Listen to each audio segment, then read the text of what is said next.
Hello friends, good afternoon. कैसे हैं आप सभी लोग। आज हम आप सभी को लेकर आया हूँ एक बड़ी खबर, जिसमें मध्य प्रदेश के 200 नर्सिंग कॉलेजों की मान्यता रद्द कर दी गई है। 1 लाख से ज़्यादा स्टूडेंट काफ़ी संकट में। बता दें कि प्रदेश के नर्सिंग कॉलेजों में फर्जीवाड़े को लेकर बड़ी शिकायत सामने आई थी, जिसके चलते शासन द्वारा मान्यता रद्द कर दी गई है। इसमें आप सब लोग देख सकते हैं, इसमें लिखा हुआ आपको हेडलाइन है 400 से ज़्यादा नर्सिंग कॉलेजों की मान्यता रद्द कर दी गई है। ठीक है, इसमें लिखा हुआ है मध्य प्रदेश में फर्जी तरीके से संचालित हो रहे थे सभी कॉलेज।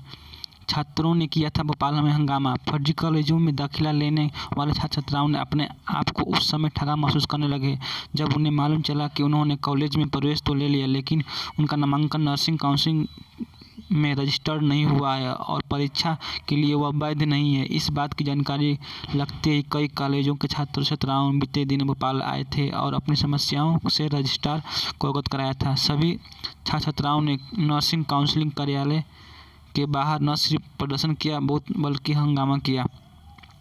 मध्य प्रदेश में 400 से ज़्यादा नर्सिंग कॉलेजों की मान्यता रद्द कर दी गई है। इसकी वजह से कॉलेजों का संचालन फर्जी तरीके से होना पाया गया। जानकारी के अनुसार नर्सिंग काउंसलिंग मध्य प्रदेश ने बीते दिनों राज्य भर में कॉलेजों का निरीक्षण कराया गया था। इस निरीक्षण में पाया गया कि कई कॉलेजों एक ही संचालक द्वारा चलाए जा रहे थे। इतना ही नहीं, संचालक ने काउंसलिंग को अंधेरे में रखकर एक ही रजिस्ट्रेशन पर एक से अधिक कॉलेज खोल रखे थे, उनमें छात्रों को प्रवेश दिया था। इस तरह नियमों का उल्लंघन कर कॉलेज चलाए जा रहे थे। कॉलेज संचालन धांधली की शिकायत नर्सिंग काउंसलिंग रजिस्ट्रार सुनीता सीजू से की गई थी।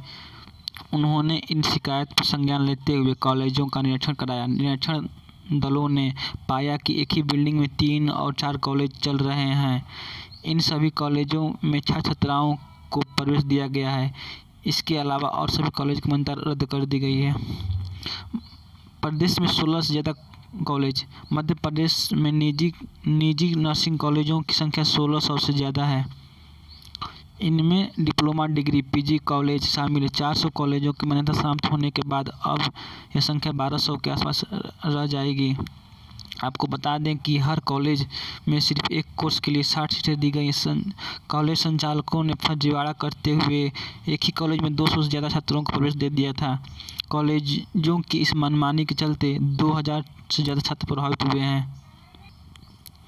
मध्य प्रदेश नर्सिंग काउंसिल के 200 नर्सिंग कॉलेजों की मान्यता रद्द कर दिए। नर्सिंग काउंसिल के चिकित्सा शिक्षा मंत्रालय को सूची भेज दी गई। इसमें मध्य प्रदेश से करीब 1 लाख से ज़्यादा नर्सिंग छात्र छात्राओं का भविष्य संकट में आया है। नर्सिंग काउंसिलिंग ने एक कार्रवाई सत्र शुरू होने के 1 साल बाद की है। नर्सिंग कॉलेजों से संबंध अस्पतालों का फर्जीवाड़ा सामने आया है।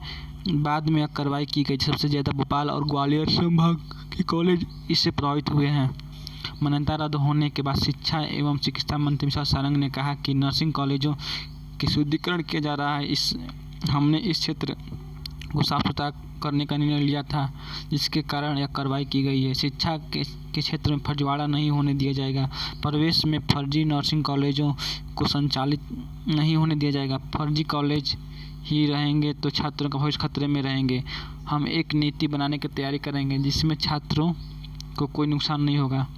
दरअसल नर्सिंग कॉलेजों में पढ़ने वाले विद्यार्थियों की क्लिनिकल ट्रेनिंग के लिए अस्पताल की ज़रूरत होती है, लेकिन नर्सिंग कॉलेज संचालकों के अस्पतालों कागजों पर ही खोल लिए थे। 100 बेड के अस्पताल पर क्लिनिकल ट्रेनिंग के लिए कॉलेज को 30 विद्यार्थी को पढ़ाने की अनुमति होती है, जिसमें द्वितीय और तृतीय वर्ष के बच्चों को क्लिनिकल ट्रायल करते हैं। इस तरह एक बेड पर एक छात्र छात्राओं को सीखने का मौका मिलता है। अब मान्यता निरस्त होने के बाद जिस कॉलेज में बंद होने वाले कॉलेजों के बच्चों को समायोजित किया जाता है, वहां अस्पताल की सीट और बच्चों का अनुपात मानक टूटेगा।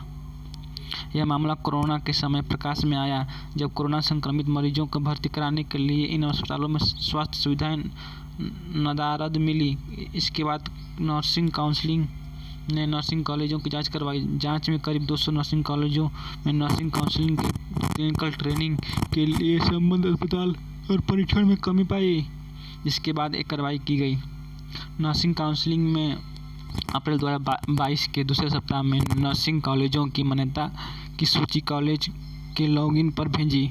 मान्यता निरस्त होने की जानकारी मिलने के बाद कॉलेज संचालक सख्ती में आ गए, क्योंकि उन्हें न सिर्फ कॉलेज बंद करना पड़ेगा बल्कि पूर्व में प्रदर्शित अलग अलग सत्रों के नर्सिंग विद्यार्थियों को भी अन्य कॉलेजों में समायोजित करना पड़ेगा। कॉलेजों में पूर्व से पढ़ रहे विद्यार्थियों को कहाँ समायोजित किया जाएगा, इसके बारे में अभी तक काउंसिलिंग के कोई निर्णय नहीं लिया है। नर्सिंग कॉलेज संचालक एसोसिएशन के उपाध्यक्ष नवीन सैनी ने कहा कि नर्सिंग काउंसिलिंग का निर्णय गलत है। उन्हें इसके खिलाफ हम मंत्री से शिकायत करेंगे। पिछले सत्र में मान्यता प्रवेश प्रक्रिया शुरू होने के बाद जारी की, जबकि कॉलेजों में विद्यार्थियों का प्रवेश हो चुका है। अभी सूची सार्वजनिक नहीं हुई, लेकिन पूरे प्रदेश में 200 से अधिक कॉलेजों की मान्यता निरस्त हुई है। वहीं चिकित्सा शिक्षा आयुक्त निशांत बरबड़े ने कहा कि मान्यता की सूची सार्वजनिक क्यों नहीं की गई, इस संदर्भ में रजिस्ट्रार से जवाब तलब किया जाएगा। सूची सार्वजनिक होनी चाहिए। कॉलेजों को रिव्यू भी कर रहे हैं। ग्वालियर में कुछ कॉलेज संशोधित हुए हैं। बच्चों के हित की रक्षा नियमानुसार किया जाएगा। वीडियो देखने के लिए धन्यवाद आप सभी का दिन